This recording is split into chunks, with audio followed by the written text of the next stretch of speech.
করে নেবো। তাহলে একবারই জিজ্ঞেস করে নি তন্ময়দা কি বলবেন এই বিষয়ে? দেখো, উনি অন্য রাজ্যে যাবেনি, মানে উনি একটা তুলনা চাইছেন। আমি এইটা বলছি, দেখুন মূল ব্যাপারটা হচ্ছে যে ভুয়ো জব কার্ড হোক আর কাজ না করে পয়সা নেওয়া হোক, সেই মানুষগুলোকে, আর সেই মানুষগুলো যদি সেই জায়গায় থেকে যায়, তাহলে কেন্দ্র কার পয়সা পাঠাচ্ছে? আমার আপনার পয়সা পাঠাচ্ছে। তাহলে সাধারণ মানুষের পয়সা আসলে আবার সেগুলো চুরি হবে না, সেই গ্যারান্টিটা কে দেবে? আপনি ভুয়ো জব কার্ড আপনাদের ডাবল ইঞ্জিন সরকারের, না আমি বলছি না, আমি জাস্ট প্রশ্নটা মনে করিয়ে দিচ্ছি। ডাবল ইঞ্জিন, জাস্ট প্রশ্নটা মনে করি, ডাবল ইঞ্জিনের সরকারে যে এত এত এত সংখ্যক ভুয়ো জব কার্ড কোন সৎ উদ্দেশ্যে হয়েছে সেটা কি জানেন? কারণ তথ্য কেন্দ্রীয় সরকার দিয়েছে। আমি ডাবল ইঞ্জিন হোক সিঙ্গেল ইঞ্জিন হোক, এটা তো হচ্ছে ঝন্টুবাবু বললেন যে সবাই গিয়ে পরে দিয়েছে পশ্চিমবঙ্গ ছাড়া ইউটিলাইজেশন সার্টিফিকেট। আর আমি তোমাকে বলছি অন্য রাজ্য হয়েছে করাপশন, দুর্নীতি হয়েছে, কিন্তু সেখানে তাদেরকে শাস্তি দেওয়া হয়েছে। গুজরাট ছাড়া একজনের নাম একটা জায়গায় বলতে পারলেন না। আজকে গুজরাট ছাড়া একজনের একটা রাজ্যের নাম বলতে পারলেন না। উত্তরপ্রদেশে এই মে মাসে সম্বল ডিস্ট্রিক্টে সেখানে বেরিয়েছে মনরেগাতে দুর্নীতি, সেখানে অ্যারেস্ট করা হয়েছে সাথে সাথে। প্রতিটা তোমরা খবর রাখো না ভালো করে, তোমরা হচ্ছে ওই তৃণমূল যে বুলি শিখিয়ে দেয় সেই বুলিটা বলো, কিন্তু এখনো তুমি এটা বলতে পারছো না যে এখানে হচ্ছে একজন নেতা বলছেন আমার পার্টিতে 200 জন চুরি করেছে, তার জন্য আপনারা বঞ্চিত হবে কেন? সেই 200 জনের মধ্যে 2 জনকে অ্যারেস্ট করেছেন। এই দাবি নিয়েই তো অভিষেক বন্দ্যোপাধ্যায়ের নেতৃত্বে প্রতিনিধি দল গিয়েছিলেন মন্ত্রীর সাথে দেখা করতে। পেছনের দরজা দিয়ে পালিয়ে গেল কেন? কেন ফেস করলেন না? এই দাবি সেই দিনকে দাঁড়িয়ে বলতে পারতেন, সেই দিনকে দাঁড়িয়ে সংবাদ মাধ্যমের কাছে এই কথাগুলো বলতে পারতেন। আজকে টিভি চ্যানেলে বসে লাভ। সেই দিন সবাই বলেছে, সেই সবাই, আরে মন্ত্রী দেখা করলেন না, মহিলা সাংসদদের চুলের মুঠি ধরে বার করে দিলেন। একটা ফিগার নিয়ে না, সিএজি রিপোর্টে এটা এসছে, ওয়েস্ট বেঙ্গল গভর্নমেন্ট 2,29,000 কোটি টাকার কোনো হিসেব দেয়নি। এবার তুমি এখানে হচ্ছে একটা ভুয়ো খবর দিচ্ছ, যেগুলো হচ্ছে নেই তোমার মধ্যে, সেগুলো বলছে 1,93,000 কোটি টাকা নিয়ে দেয়নি। তুমি ওখানে দেখাতে পারবে কোন কোন খাতে?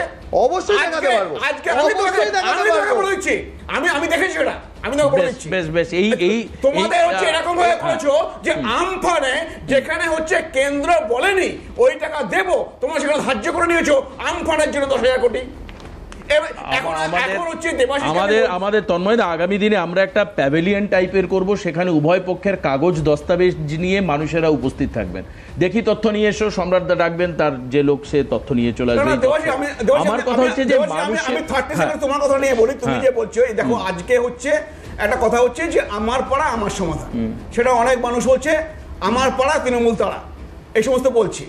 এখন দেখো এইখানে হচ্ছে এই দেখা যাচ্ছে যে রাস্তাগুলো কাদা, গ্রামের রাস্তাগুলো তৈরি হয়নি, যেখানে রাস্তা হয়েছে সব পিচ উঠে গেছে, পিচে তো না পিচ উঠে গেছে, সমস্ত সব মানুষ এইভাবে এমনকি চালি করে নিয়ে আসছে ওইকে দেখা গেছিল। আমি তোমাকে বলছি এই প্রধানমন্ত্রী গ্রামীণ সড়ক যোজনায় কেন্দ্র থেকে 2024-25 রাজ্যকে দেওয়া হয়েছে 225 কোটি। বাংলায় গ্রামের রাস্তার ছবিটা আমার কলিগরা দেখাচ্ছিল, একবার একটু বড় ফ্রেম করে দেখাও, মানে কিভাবে একজন অসুস্থ লোককে নিয়ে যাওয়া হচ্ছে রাস্তার কেন্দ্র থেকে।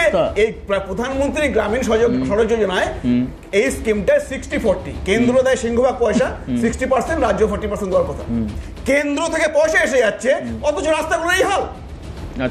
আজকে দেখো, এবার আরেকটা ছবি দেখাই, আরেকটা ছবি যেটা তন্ময়দার জন্য আমরা পুরুলিয়ার একটা ছবি দেখাবো, যেটা অভাবনীয় আমার মনে হয়েছে। পুরুলিয়ার যে ছবিটা এই দেখাচ্ছি, পুরুলিয়া স্টেশন চত্বর, এটা বলরামপুর স্টেশন, এবং এই স্টেশনে একজন ব্যক্তি মারা যায়। এই দুজন যে হাঁটছেন আর যাকে কাঁধে নিয়ে হাঁটছেন, এরা সম্পর্কে স্বামী স্ত্রী, কাজ করতে গিয়েছিলেন, প্লাস্টিক বিক্রি করে তারা ফিরছিলেন, স্ত্রীর মৃত্যু হয়।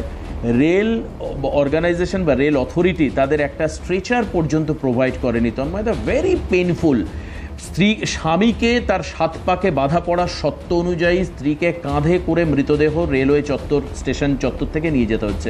আচ্ছা, ছবিটা একটু বড় করে দেখায়, কার্পণ্যের কোনো জায়গা নেই না এটা? অত্যন্ত অমানবিক, এটা নিঃসন্দেহে অমানবিক চিত্র।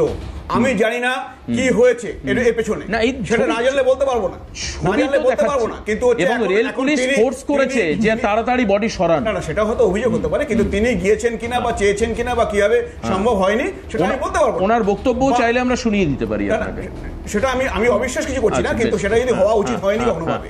গ্রামের রাস্তা যেরকম দেখে মানে বলার চেষ্টা করছি, এই যে পয়সাগুলো আসছে সেখানে গ্রামের রাস্তাগুলোর এই অবস্থা কেন? আজকে চন্দনদা বলছেন যে রেলের কাজ দেরি হলে বাজেট বাড়তে পারে, তার জন্য খরচ বাড়তে পারে, ঠিক কথা, কিন্তু এটাও তো ঠিক যে 40 বছরে আমাদের কলকাতায় 29 কিলোমিটার মেট্রো হয়েছে, আর গত 10 বছরে তার সাথে 45 কিলোমিটার যোগ হয়েছে। একদম। তো সেটা তো খরচ দিয়ে শুধু বলা যাবে না। চন্দনদা প্লিজ, আজকে একদম বন্দে ভারত এক্সপ্রেস আমাদের রাজ্যকে দেওয়া হয়েছে, 101টা স্টেশনকে আধুনিকীকরণের জন্য দেওয়া হয়েছে। ঠিক, আমি উত্তর আমি চন্দনদার থেকে নেব। হ্যাঁ, আচ্ছা, একদম তাই। যে ইউপিএর সময়ে ডেভেলপমেন্ট হয়নি, ইউপিএর সময় ডেভেলপমেন্ট কম হয়েছে, যেটা প্রধানমন্ত্রী উল্লেখ করছেন। রাজ্যে এসে তৃণমূলকে আক্রমণ করলে ইউপিএ কে অ্যাটাক একটা আছে, কারণ উনি বলেছেন যে 3 গুণ করে টাকা দেওয়া হয়েছে। আমি এখন সারা রাত্রি বলে যেতে পারি যে আজকে আইআইএম বলো, আইআইটি বলো, আজকে মেডিকেল কলেজ বলো, আমাদের রাজ্যে 11টা মেডিকেল কলেজ হয়েছে গত 10 বছরে, তার সিংহভাগ 45টা কেন্দ্র থেকে। আচ্ছা, বেশ, একটা মেডিকেল কলেজও এই কেন্দ্র দুহাত খুলে দিচ্ছে, সরকার একক হতে দিচ্ছে। ঠিক, কেন্দ্র দুহাত খুলে দিচ্ছে, কিন্তু মানে কাজের কাজ যেটা হচ্ছে না সেটা হচ্ছে তৃণমূলের তরফে মাঝখানে কিছু কাটমানি খাওয়ার অভিযোগ রয়েছে। পাশাপাশি আমি চন্দনদার কাছে চন্দনদা একটা খুব ইম্পর্টেন্ট জায়গা বলেছেন যে কোনো প্রকল্পকে ডিলে করে দেওয়া। কলকাতা মেট্রোর এখনো একাধিক প্রকল্প রয়েছে যেগুলো ডিলেড প্রকল্প, যেগুলো উদ্বোধন হয়েছে সেগুলো অলরেডি ডিলেড, কিন্তু এই যে কস্ট এফেক্টিভ ব্যাপারটা যেটা আলোচনার মধ্যে আসলো, তার খরচ বেড়ে যাওয়া, সব থেকে বড় সমস্যা দেখবেন আমাদের জাতীয় সুরক্ষা নিয়ে প্রশ্ন যখন উঠছে, ন্যাশনাল সিকিউরিটি নিয়ে, কি হচ্ছে? তৃণমূল জমি দিচ্ছে না, মানে খুব ক্যাজুয়াল একটা কথা যেন বলে দিলেই হয়ে গেল, জমি দিচ্ছে না, তার মানে আমি জমি পেলাম না, হাত গুটিয়ে বসে থাকলাম। মেট্রো হচ্ছে না, রাজ্য জমি দিচ্ছে না। এই যে আইনি কি বাধা রয়েছে, আমি চন্দনদা থেকে জানবো, জমি না দেওয়ার এই সমস্যা জটিলতায় ব্যাপক হারে মূল্য বৃদ্ধি হচ্ছে, মানে আপনি যে ইনফ্লেশনের কথা বললেন সেটা কেন এটা হচ্ছে না? কেন সকলের উন্নতির জন্য এই এতক্ষণ ধরে সম্রাটদা তন্ময় একই ফ্রেমে গন্ডগোল করছিলেন, কেন দুজনকে গলা জড়িয়ে ধরছেন না? কি কম্পালশন রয়েছে কেন?